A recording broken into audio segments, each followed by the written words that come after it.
الحمد للہ وکفا وسلام علی عبادہ الذین اصطفى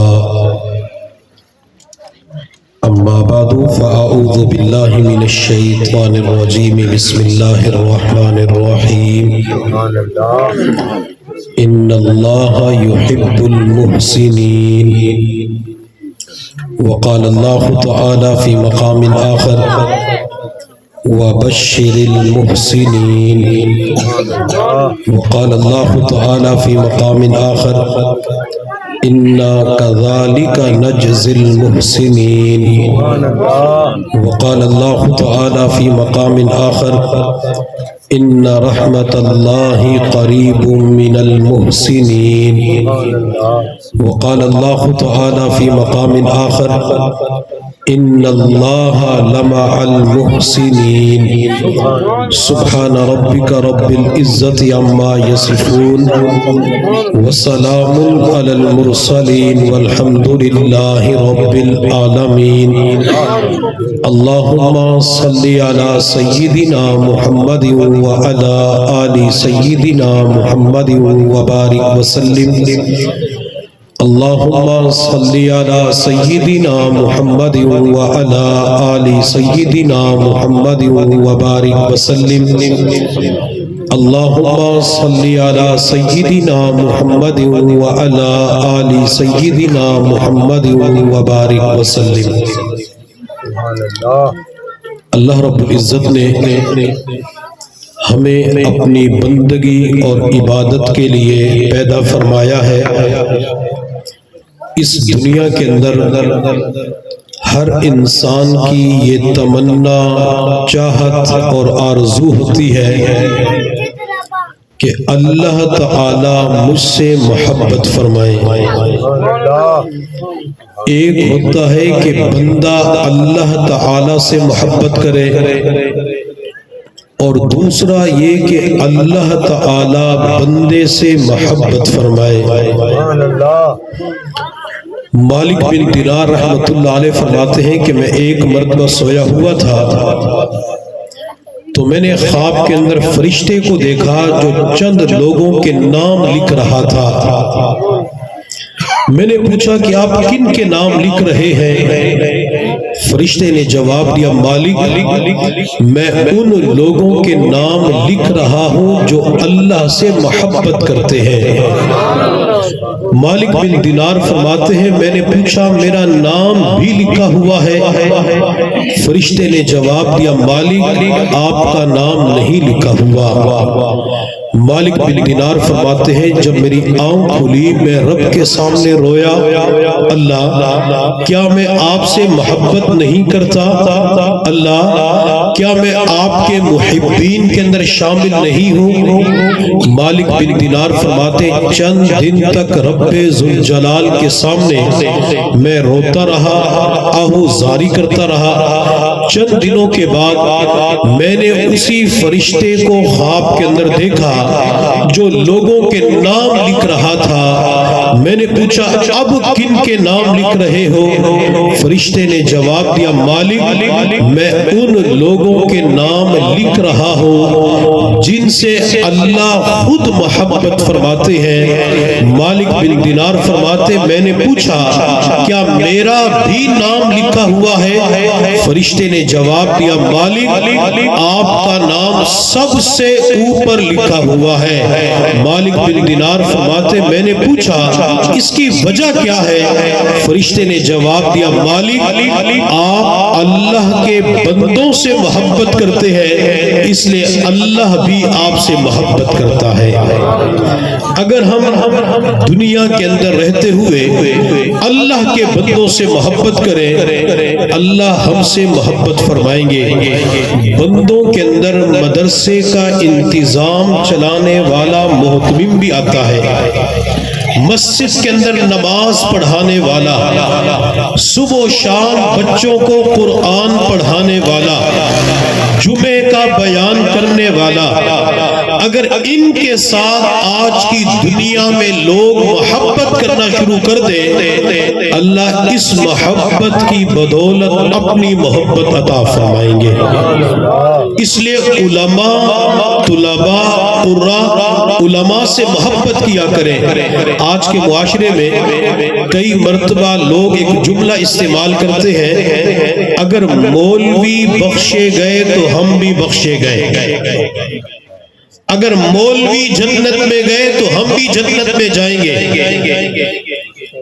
یہ مدرسے کے اندر جو پڑھانے والے علماء ہیں، مدرسین ہیں، نماز پڑھانے والے ائمہ، یہ نماز پڑھا کر بچوں کو قرآن پڑھا کے اہل علاقہ کے اوپر احسان کرتے ہیں۔ اور میرے اللہ نے قرآن عظیم الشان میں فرمایا وَبَشِّرِ الْمُحْسِنِينَ، میرے پیغمبر احسان کرنے والوں کو خوشخبری دے دیجئے۔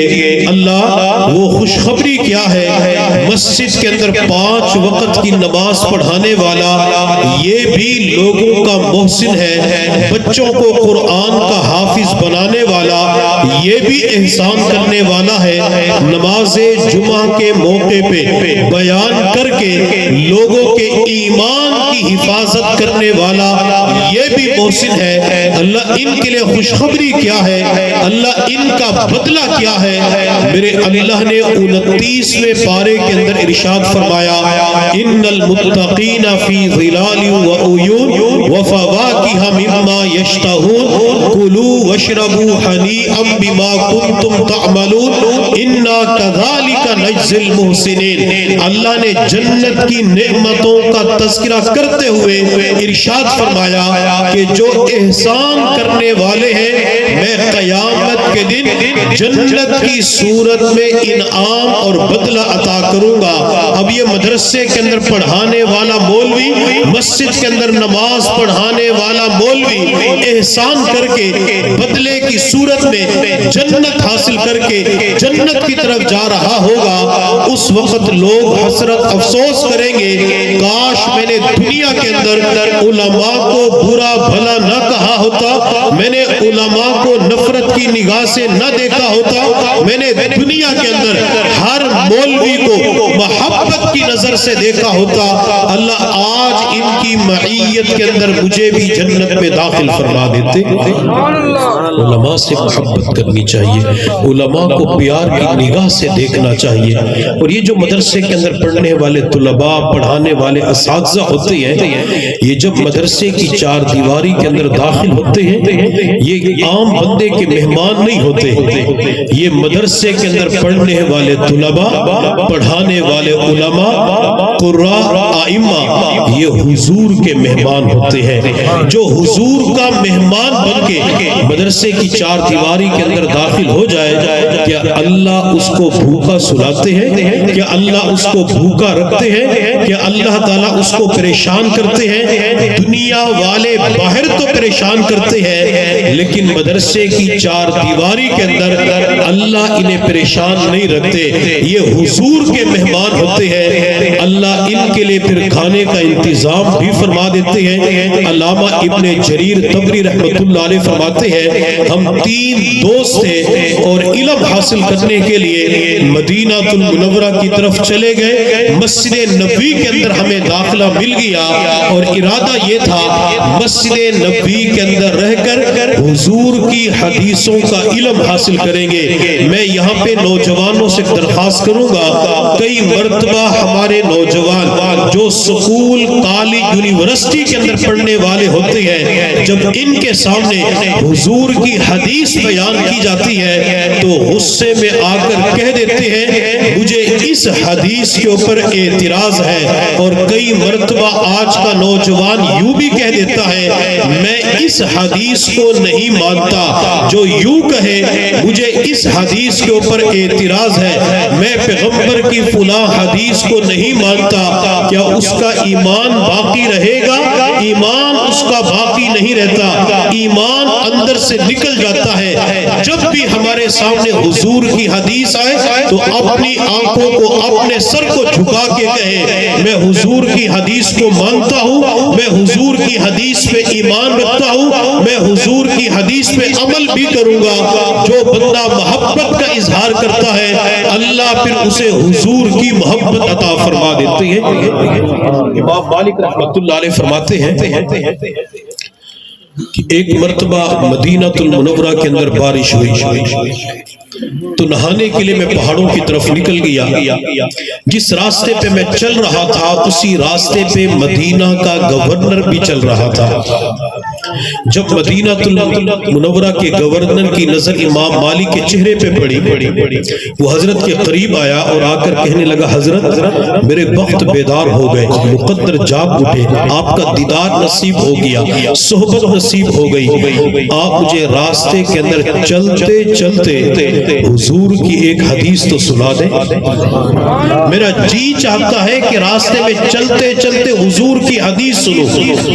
امام مالک رحمۃ اللہ علیہ کا چہرہ سرخ ہو گیا، جلال میں آ گئے۔ مدینہ المنورہ کے گورنر کی طرف دیکھ کے فرمایا او مدینہ کے گورنر، میں روزانہ حضور کے روزے کے قریب بیٹھ کر حضور کی حدیثیں پڑھاتا ہوں، تم وہاں تو حدیث پڑھنے کے لیے نہیں آتے، راستے کے اندر چلتے ہوئے حدیث کی سماعت کی درخواست کر کے تو نے حدیث کی بے ادبی کی ہے۔ مدینہ کا گورنر ڈر گیا، نہانے کی بجائے واپس مدینہ کی طرف پلٹ گیا اور مدینہ کی عدالت میں مدینہ کے چیف جسٹس، مدینہ کے قاضی، مدینہ کے جج کے سامنے کھڑے ہو کے کہا مدینہ کے جج مجھ سے حدیث کے حوالے سے بے ادبی ہو چکی ہے، آپ میرے اوپر سزا کو جاری کیجئے۔ مدینہ کے قاضی نے پوچھا کون سی بے ادبی ہو چکی ہے، پورا قصہ سنایا۔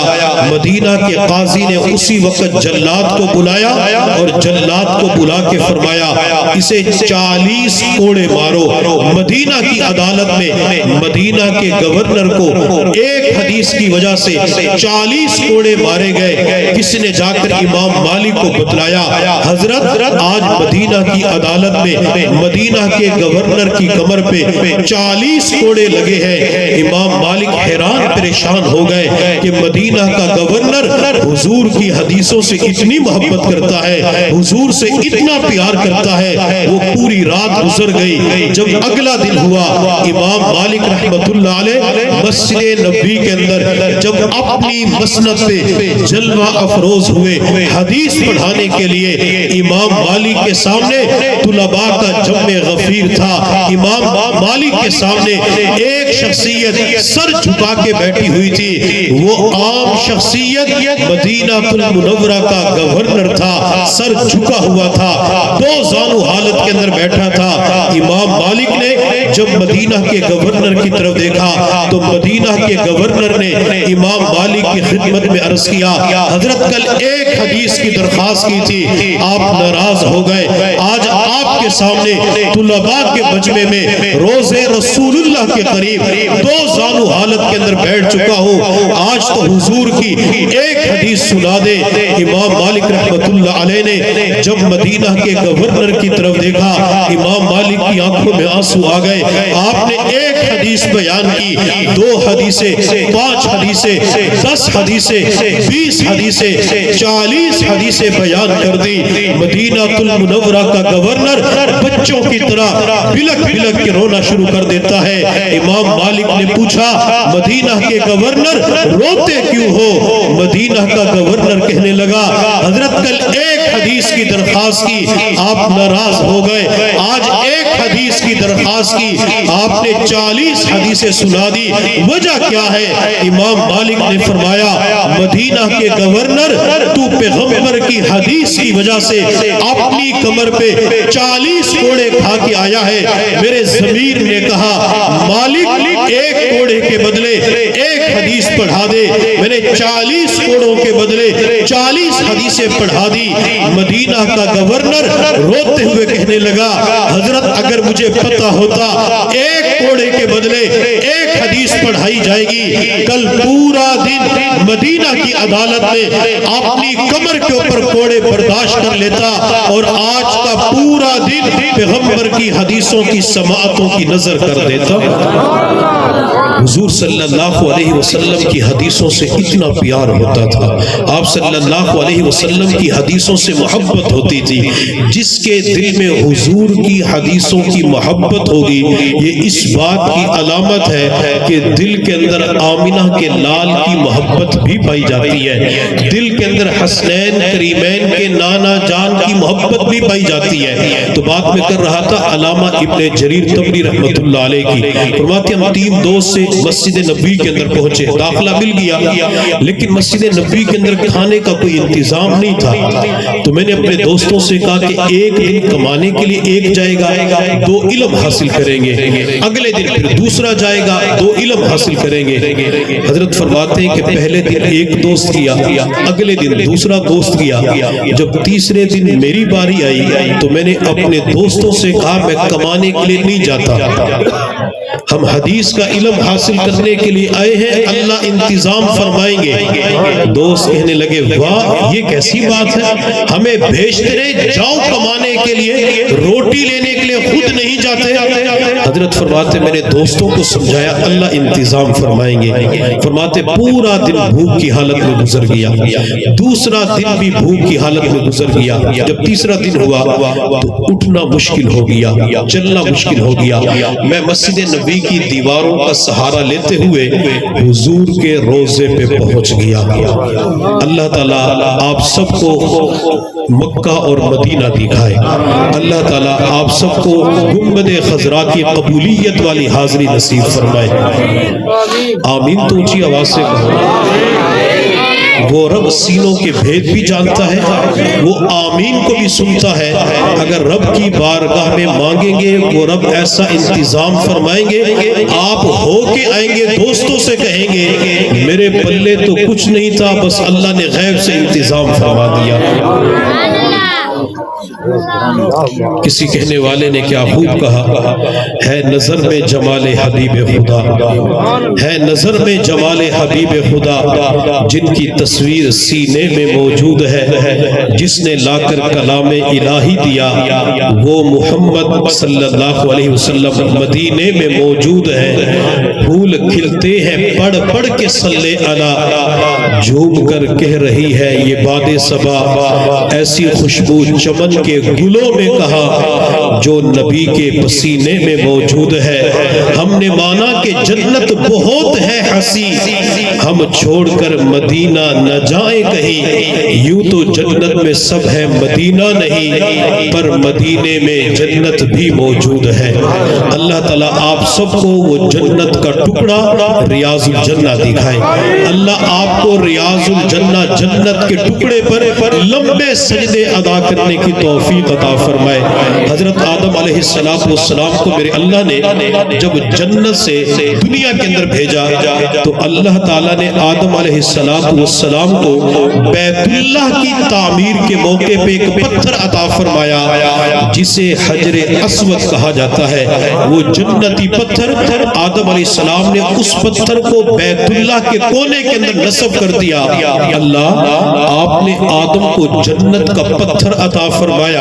اللہ آمنہ کے در یتیم تو امام الانبیاء ہے، وہ تو امام المرسلین ہے، آپ نے حسنین کریمین کے نانا جان کو، زینب رقیہ ام کلثوم فاطمہ کے ابا جان کو، تاجدار مدینہ کو، ساقی کوثر کو، شافی محشر کو، محبوب رب العالمین کو، امام القبلتین کو، شمس الضحیٰ بدر الدجا نور الہدا، امام کائنات جمال کائنات مقصود کائنات احمد مجتبی محمد مصطفیٰ صلی اللہ علیہ وسلم کو کیا عطا فرمایا۔ میرا اللہ فرماتے میرے بندوں کیوں پریشان ہوتے ہو، یہ امام الانبیاء ہے، میں نے جنت کا چھوٹا سا پتھر عطا نہیں فرمایا۔ اللہ کیا عطا فرمایا؟ میرا اللہ فرماتے میرے بندوں میں نے اپنے محبوب کو، میں نے آمنہ کے لال کو جنت کا پورا ٹکڑا ریاض الجنہ عطا فرما دیا۔ اللہ تعالیٰ آپ سب کو وہ جنت کا ٹکڑا عطا فرمائے، اور اللہ جب وہاں پہنچائے اللہ اس کی نسبت سے قیامت کے دن ہم سب کو جنت بھی عطا فرمائے۔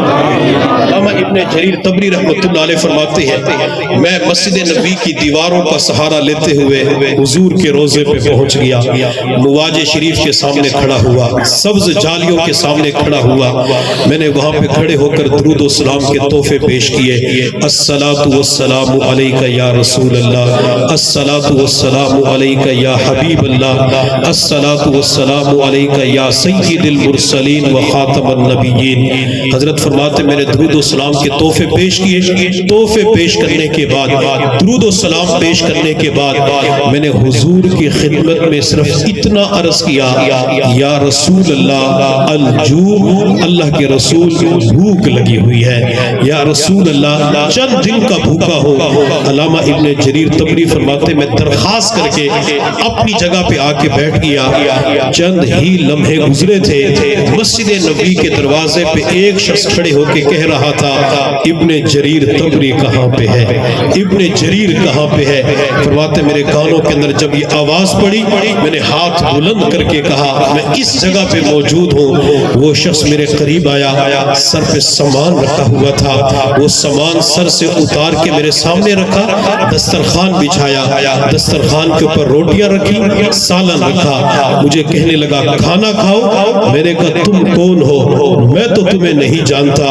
وہ شخص کہنے لگا میں مسجد نبی کا پڑوسی ہوں، دوپہر کا وقت ہے، میں قیلولہ کر رہا تھا، مجھے خواب کے اندر دیدار مصطفیٰ کی نعمت حاصل ہوئی، مجھے حضور کا دیدار نصیب ہو گیا۔ اللہ تعالیٰ آپ کو، اللہ آپ کی مستورات کو، آپ کے بچوں کو آج ہی کی رات خواب کے اندر زیارت مصطفیٰ نصیب فرمائے، اللہ بار بار دیدار نصیب فرمائے۔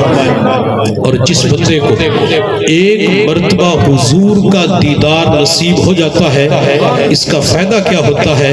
ایک اللہ والے نے لکھا ہے اللہ تعالیٰ مرتے وقت زبان پہ کلمہ طیبہ جاری فرما دیتے ہیں، اللہ اس کا خاتمہ ایمان پہ فرما دیتے ہیں۔ جسے حضور کا دیدار نصیب ہوتا ہے، حضور کا دیدار کسے نصیب ہوتا ہے؟ جسے کسی کی دعا مل جائے اور لگ جائے۔ حضور کا دیدار کس کو نصیب ہوتا ہے؟ جو حضور کی ذات پہ کثرت کے ساتھ درود شریف پڑھتا ہے۔ حضور کا دیدار کسے نصیب ہوتا ہے؟ جو اللہ کی بارگاہ میں خود بھی دعا کا اہتمام کرے، اللہ مجھے حضور کا دیدار نصیب فرما۔ اور چوتھا حضور کا دیدار اسے نصیب ہوتا ہے جو حضور کا مبارک حلیہ یاد کر لیتا ہے۔ جسے حضور کا حلیہ یاد ہو جائے اللہ تعالیٰ خواب کے اندر دیدار مصطفیٰ کی نعمت عطا فرماتے ہیں۔ حضور کا حلیہ سنا دوں؟ سننا چاہتے ہیں؟ اگر سننا چاہتے تو ایک مرتبہ اونچی آواز سے کہہ سکتے ہیں۔ حضرت ہند بن ابی حالہ رضی اللہ تعالی عنہ فرماتے کان رسول اللہ صلی اللہ علیہ وسلم فخما مفخما، آپ صلی اللہ علیہ وسلم اپنی ذات کے اعتبار سے عظیم تھے۔ میں تمام حضرات کی توجہ چاہوں گا، بیان بھی زیادہ لمبا نہیں ہوگا، مختصر بیان ہوگا، تھوڑا سا وقت رہ چکا ہے، تھوڑی سی توجہ کریں گے انشاءاللہ حلیہ یاد ہو جائے گا۔ کہ قاری صاحب کسی گھر کے اندر بچوں کو پڑھانے جاتے تھے تو ایک دن بچوں سے کہا کہ کل آپ کا امتحان ہوگا، بچے پوری رات تیاری کرتے رہے۔ جب اگلا دن ہوا تو قاری صاحب گھر پہنچے، تینوں بچوں کو بلایا اور بچوں سے پوچھا آپ کا نام کیا ہے؟ ایک نے کہا میرا نام یونس ہے، قاری صاحب نے کہا سورہ یونس سناؤ۔ دوسرے سے پوچھا تیرا نام کیا ہے؟ اس نے کہا میرا نام یوسف ہے، قاری صاحب نے کہا سورہ یوسف سناؤ۔ تیسرا بچہ کوئی ہماری طرح کا تھا، اس سے پوچھا تیرا نام کیا ہے؟ اس نے ڈرتے کانپتے ہوئے کہا قاری صاحب میرا نام تو عمران ہے لیکن سارے محبت کے ساتھ کوثر کہتے ہیں۔ مطلب یہ تھا قاری صاحب سورۃ الکوثر سنے اور میری جان بیان شروع ہو جائے. میں زیادہ وقت نہیں لوں گا, مختصر بیان ہوگا. حضور صلی اللہ علیہ وسلم کا قد مبارک نہ زیادہ لمبا تھا نہ زیادہ چھوٹا تھا, قدر بلندی کی طرف مائل تھا. عظیم الحامتی, آپ صلی اللہ علیہ وسلم کا سر مبارک قدر اعتدال کے ساتھ بڑا تھا. واسع الجبین, آپ کی مبارک پیشانی قدر کشادہ تھی. ازج الحواجب, آپ صلی اللہ علیہ وسلم کی بھویں مبارک بالکل باریک کچھ خمدار تھی. درمیان کے اندر ایک رگ تھی جو غصہ کے وقت ابھرتی تھی. اکحل العینین, آپ کی مبارک آنکھیں قدرتی طور پر سرما آلود تھی. آنکھوں کے اندر سرخ رنگ کے ڈورے پڑے ہوئے تھے. آپ کی مبارک پلکیں دراز تھی. اقن الارنین, آپ صلی اللہ علیہ وسلم کی ناک مبارک کا بانسا یہ قدر بلند تھا. کأنما یعلوہ النور, ہر وقت یہاں پہ نور ٹپک رہا ہوتا تھا. سحل الخدین, آپ صلی اللہ علیہ وسلم کے رخسار مبارک نہ اندر کو دھسے ہوئے نہ باہر کو نکلے ہوئے, بالکل برابر ہموار تھے. جب رخسار کے اوپر پسینہ آتا تھا تو پسینہ کے قطرے موتیوں کی طرح چمکتے ہوئے نظر آتے تھے. غلی الفم, آپ صلی اللہ علیہ وسلم کا منہ مبارک قدر کشادہ تھا. سامنے والے دانتوں کے درمیان قدر خلا تھا. جب میرے پیغمبر بولتے تھے, پیغمبر گفتگو فرماتے تھے تو سامنے والے دانتوں کے درمیان سے نور کی شعائیں پھوٹ رہی ہوتی تھی. کث اللحیہ, آپ صلی اللہ علیہ وسلم کی داڑھی مبارک گھنی تھی جو سینہ مبارک کو گھیر لیا کرتی تھی. داڑھی مبارک کے اندر 17, 18, 19 کے قریب سفید بال تھے. آپ صلی اللہ علیہ وسلم کا سینہ مبارک قدر کشادہ تھا. سینہ مبارک, پیٹ مبارک بالکل برابر ہموار تھا. یہ پیٹ نہ اندر کو دھنسا ہوا نہ باہر کو نکلا ہوا, بالکل برابر تھا. سینہ مبارک سے لے کر ناف تک بالوں کی باریک لمبی لکیر تھی. اس کے علاوہ سینے اور پیٹ کے اوپر بال نہیں تھے. آپ صلی اللہ علیہ وسلم کی ہتھیلیاں یہ پر گوشت تھی. جب کوئی مصافحہ کرتا تھا تو ریشم کی طرح محسوس ہوتی تھی. آپ کی مبارک انگلیاں قدر طویل تھی. آپ کی کلائیاں, آپ کے جوڑ مبارک مضبوط تھے. آپ صلی اللہ علیہ وسلم کے سر کے بال مبارک قدر گھنگریالے تھے. کبھی کانوں کی لو تک ہوتے تھے, کبھی کندھوں تک ہوتے تھے, کبھی کندھے اور کانوں کی لو کے درمیان ہوتے تھے. آپ صلی اللہ علیہ وسلم کے دونوں کندھوں کے درمیان قدر فاصلہ تھا اور درمیان کے اندر ایک مہر نبوت تھی. مہر نبوت کے اوپر واقعہ یاد آیا. میرے پیغمبر نے اپنی وفات سے 3 یا 5 دن پہلے مسجد نبی کے اندر منبر کے اوپر جلوہ افروز ہو کے حضرات صحابہ کرام کی طرف دیکھ کے فرمایا, میرے صحابہ, اگر میں نے کسی کا کوئی حق دینا ہو وہ مجھ سے اپنا حق وصول کر لے. اگر میں نے کسی کے ساتھ زیادتی کی ہو وہ آ کے مجھ سے بدلہ لے لے. ایک صحابی کھڑے ہو گئے, عرض کیا, یا رسول اللہ, فلان جنگ کے موقع پہ آپ صفوں کو درست فرما رہے تھے, آپ کے ہاتھ میں چھڑی تھی, آپ نے وہ چھڑی میری کمر کے ساتھ لگائی تھی. میرے پیغمبر نے فرمایا, آپ مجھ سے اپنا بدلہ لے لے. وہ صحابی کہنے لگے, یا رسول اللہ, میری کمر کے اوپر قمیص نہیں تھی, چادر نہیں تھی. آپ صلی اللہ علیہ وسلم نے اپنی مبارک قمیص کو اوپر کی جانب اٹھایا اور فرمایا, مجھ سے اپنا بدلہ لے لے. یہ صحابی حضور کی طرف پیچھے آ کے کھڑے ہو گئے. حضرات صحابہ کرام نے کہا, حضور کی طبیعت خراب ہے, بخار ہے, بدلہ ہم سے لے لے, ہم بدلہ دینا چاہتے ہیں. یہ صحابی رضی اللہ تعالیٰ عنہ خاموش کھڑے رہے حتیٰ کہ اپنی نگاہوں سے حضور کے دونوں کندھوں کے درمیان مبارک کمر کے اوپر نظر ڈال کے کسی چیز کو تلاش کرنا شروع کر دیتے ہیں. جب مطلوبہ چیز نظر آئی, مہر نبوت پہ نظر پڑی, یہ صحابی تیز قدموں کے ساتھ چلتے ہوئے آئے. میرے پیغمبر کے دونوں کندھوں کے درمیان مہر نبوت کا بوسہ لے لیا، مہر نبوت کا پیار کر لیا۔ میرے پیغمبر نے فرمایا میرے صحابی تو نے تو بدلہ لینا تھا، بدلہ کیوں نہیں لیا؟ صحابی کی آنکھوں میں آنسو آ گئے، روتے ہوئے کہنے لگے یا رسول اللہ کس چیز کا بدلہ؟ کون سا بدلہ؟ میری زندگی کی چاہت یہ تھی وہ دن کب آئے گا جب میں آپ کی مہر نبوت کا بوسہ لوں گا۔ آج میرا شوق پورا ہو چکا ہے، میری تمنا پوری ہو چکی ہے۔ میرے پیغمبر نے صحابہ کی طرف دیکھ کے فرمایا میرے صحابہ جس نے دنیا کے اندر چلتا پھرتا جنتی دیکھنا ہو وہ اس کے چہرے کو دیکھ لے۔ یہ صحابی کون تھے؟ جس نے حضور کی مہر نبوت کا بوسہ لیا، حضور نے جنت کی بشارت دے دی۔ اس صحابی کو آج کی دنیا حضرت عکاشہ رضی اللہ تعالی عنہ کے نام سے یاد کرتی ہے۔ میرے پیغمبر کے دونوں کندھوں کے درمیان مہر نبوت تھی۔ آپ صلی اللہ علیہ وسلم جب چلتے تھے تو یوں محسوس ہوتا تھا جیسے اوپر سے نیچے کی جانب اتر رہے ہو، جھک کے چلتے تھے۔ میرے پیغمبر جب اچانک کسی کے سامنے تشریف لاتے تو یوں لگتا تھا جیسے 14ویں رات کا چاند نکل آیا ہو۔ جن صحابہ نے حضور کا مبارک حلیہ بیان کیا وہ تمام کے تمام صحابہ آخر کے اندر یہی فرماتے ہیں ہم نے حضور صلی اللہ علیہ وسلم جیسا حسین نہ آپ سے پہلے دیکھا ہے نہ آپ کے بعد دیکھا ہے۔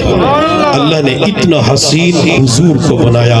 اور حلیمہ نے جب حضور صلی اللہ علیہ وسلم کو پہلی مرتبہ دیکھا تھا تو حلیمہ نے کہا تھا آمینہ میں نے آج تک اتنا خوبصورت بچہ نہیں دیکھا، اتنا پیارا بچہ نہیں دیکھا۔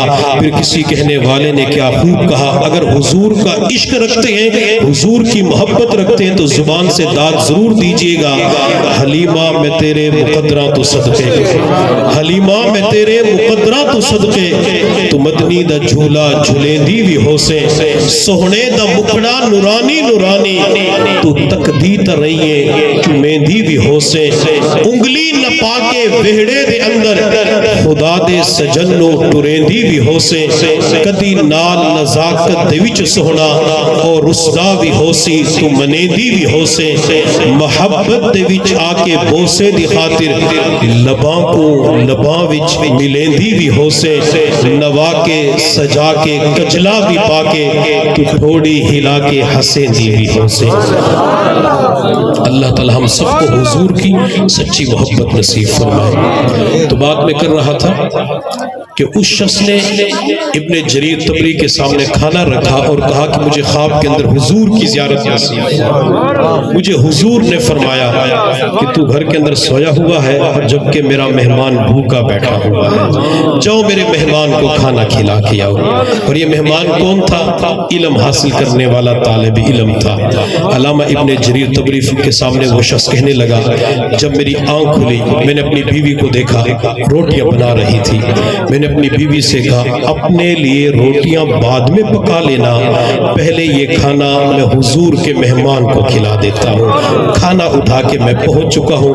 علامہ ابن جریر طبری نے اپنے دوستوں کو بلایا آ جاؤ آج تمہاری دعوت محمد الرسول اللہ نے کی ہے۔ جو مدرسے کے اندر پڑھنے والے ہوتے ہیں یہ کس کے مہمان ہوتے ہیں؟ کس کے مہمان ہوتے ہیں؟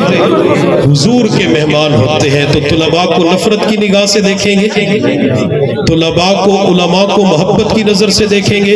ان علماء کو طلباء کو جہاں کہیں بھی ہو، کوئی عالم بن چکا ہے، حافظ بن چکا ہے، وہ تجارت کرتا ہے یا کھیتی باڑی کرتا ہے، وہ جہاں کہیں بھی ہے اسے محبت کی نظر سے دیکھیں کہ یہ حضور کا مہمان تھا، یہ عالم دین بن چکا ہے، یہ حافظ قرآن بن چکا ہے۔ محبت کی نظر سے دیکھیں گے تو ایک مرد قلندر نے کہا تھا اللہ محبت کی نظر سے دیکھنے پر آخری وقت کے اندر ایمان کی دولت نصیب فرما دیں گے۔ آخری وقت کے اندر اللہ زبان پہ کلمہ جاری فرما دیتی ہے۔ اور پھر یہ جو مدرسے کے اندر پڑھنے والے طلباء ہوتے ہیں جب قرآن کے 30 پارے سینے میں محفوظ کرتے ہیں، بعض بچے وہ ہوتے ہیں جو ناظرہ مکمل کرتے ہیں۔ جو استاد بچوں کو ناظرہ مکمل کرواتا ہے میں اس کی عظمت کو سلام کرتا ہوں۔ وہ گرمی، سردی، صحت، بیماری ہر حالت کے اندر بچوں کو سبق ضرور دیتا ہے.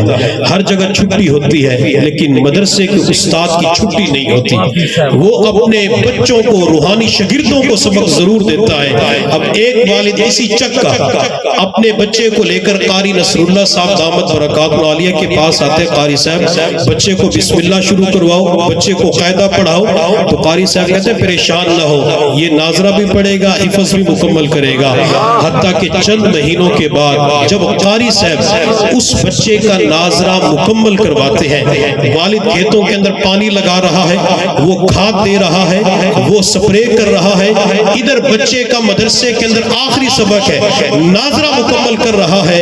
میرے محبوب صلی اللہ علیہ وسلم نے ارشاد فرمایا اللہ تعالی ماں باپ کے پچھلے گناہوں کو معاف فرما دیں گے. یہ جو قرآن پڑھا کے والدین کے گناہوں کو معاف کروا رہا ہے, کیا اس استاد کا اس بندے کے اوپر احسان نہیں ہے؟ کیا اس استاد کا اہل علاقہ پہ, برادری پہ احسان نہیں ہے؟ یہ اس کا احسان ہے جو ناظرہ پڑھے ماں باپ کے پچھلے گناہ معاف. وہی استاد قاری نصر اللہ صاحب کہتے ہیں میں آپ کے بچے کو حافظ بناتا ہوں. وہ محنت کرتے, سال کے اندر, 1.5 سال کے اندر, 2 سال کے اندر بچے کو قرآن کا حافظ بنا دیتا ہے. کئی مرتبہ لوگ کہتے ہیں قاری صاحب نے مدرسہ بنایا, مدرسے کا فائدہ کیا ہے؟ میں تفصیلات کے اندر نہیں جانا چاہتا, اتنی بات ضرور ہے یہ مدرسہ اہل علاقہ کو, برادری کو, خاندان کو سفارشی لوگ دیتا ہے. وڈیروں کے پاس سفارش چلتی ہے نہیں چلتی؟ تھانے میں سفارش چلتی ہے, کچہری میں سفارش چلتی ہے, جج کے پاس, ایس ایچ او کے پاس, ایس پی کے پاس سفارش چلتی ہے.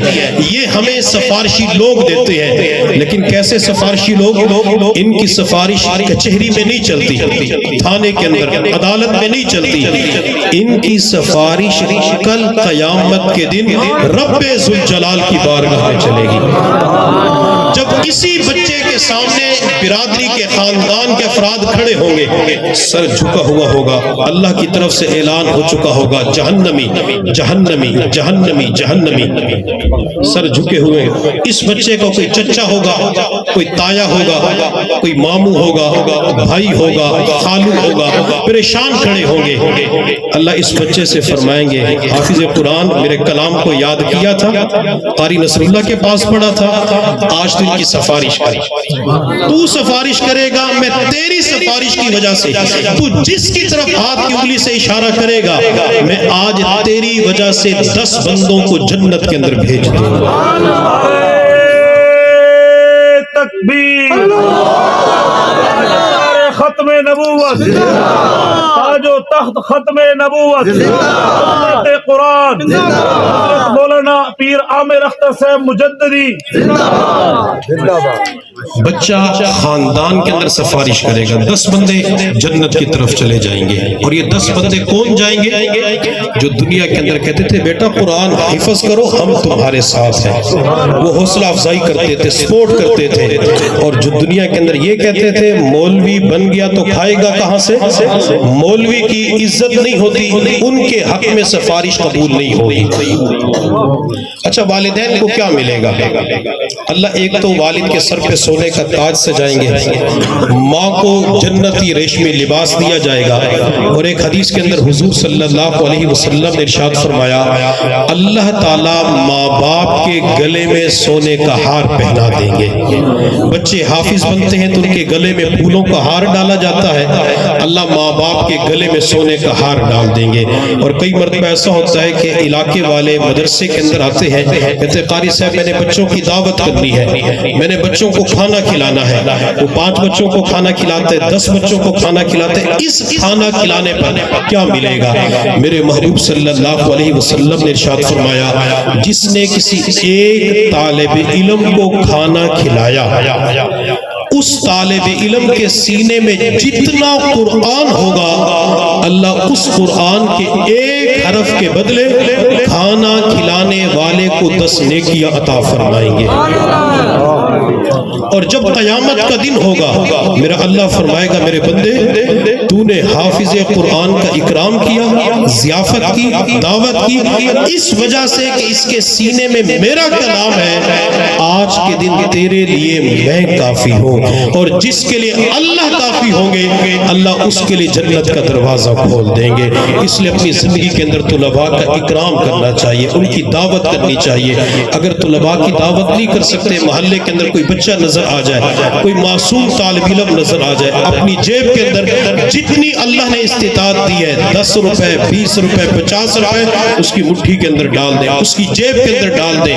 اور اگر اتنا بھی نہیں کر سکتے، کبھی زندگی کے اندر دکھی ہو، پریشان ہو، مدرسے کا کوئی طالب علم مل جائے، اس طالب علم سے صرف اتنا کہہ دے بیٹا میں آج کل پریشان ہوں، میرے لیے دعا کرنا، مجھے اللہ کی ذات سے قوی امید ہے اس طالب علم کے معصوم ہاتھ جب رب کی بارگاہ میں اٹھیں گے اللہ آپ کے دکھ درد کو ختم فرما دیں گے۔